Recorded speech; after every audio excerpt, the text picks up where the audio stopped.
দুনিয়ার টাকার গোলাম নাটকে একের পর এক ধামাকাদার পর্ব চলছে, টান টান উত্তেজনা চলছে এই ধারাবাহিক। তবে আগামী পর্বগুলো আরো মহা ধামাকা হবে। এই পর্বগুলো দেখার জন্য অপেক্ষা করছিল এই নাটকের দর্শকরা।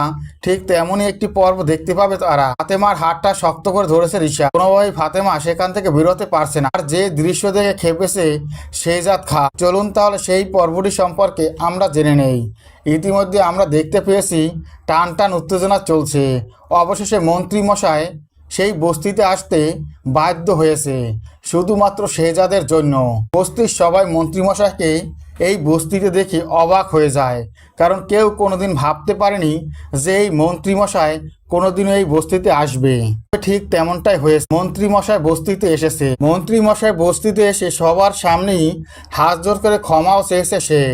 সে জানিয়েছে আর কোনোদিনও তার ব্যাংক এই ধরনের কাজে যেন সম্পৃক্ত না হতে পারে, এটা সে কথা দিয়েছে। যে কথা শুনে বস্তির সবাই খুবই খুশি হয়। আর ওই মেয়েটির বাবা মন্ত্রী মশাইকে ক্ষমা করে দেয়। এরপরে দেখা যায় একটি মিটিংয়ে এই রেস্টুরেন্টে ফাতেমার সাথে যখনই শেহজাদ হাত ধরে কথা বলছে, তখনই সেখানে চলে আসে রিশাদ এসে বলে, এই হাত আপনি কোনোভাবে ধরতে পারেন না, এই হাত ধরার আপনার রাইট নেই। আপনি অন্য কারো স্ত্রীর হাত ধরবেন আর এটা আমি কোনোভাবে মেনে নিতে পারবো না। এই কথা শুনে খুবই রেগে যায় শেহজাদ। তখনই রিশাদ ফাতেমার কাছে গিয়ে ফাতেমার হাতটা ধরে। সাথে সাথে রিশাদের দিকে বন্দুক তাক করে শেহজাদ খান। আর তখন রিশাদ বলে, আপনি যখন স্মৃতিহারা অবস্থায় ছিলেন তখন আমার বোনকে আমি বিবাহ করেছিলেন, কিন্তু আমার বোন তখনই আমরা ফাতেমার সাথে আমার বিবাহ হয়। ফাতেমা আমার বৈধ স্ত্রী, আপনার অবৈধ স্ত্রী। এই কথা শুনে অবাক হয়ে যায় শেহজাদ। এরপরে রিশাদ সেই রেজিস্ট্রি করা কাগজটি শেহজাদ খানের হাতে তুলে দেয়, যেটা দেখে অবাক হয়ে যায় শেহজাদ খান। দুনিয়ার টাকার গোলাম নাটকের দর্শকরা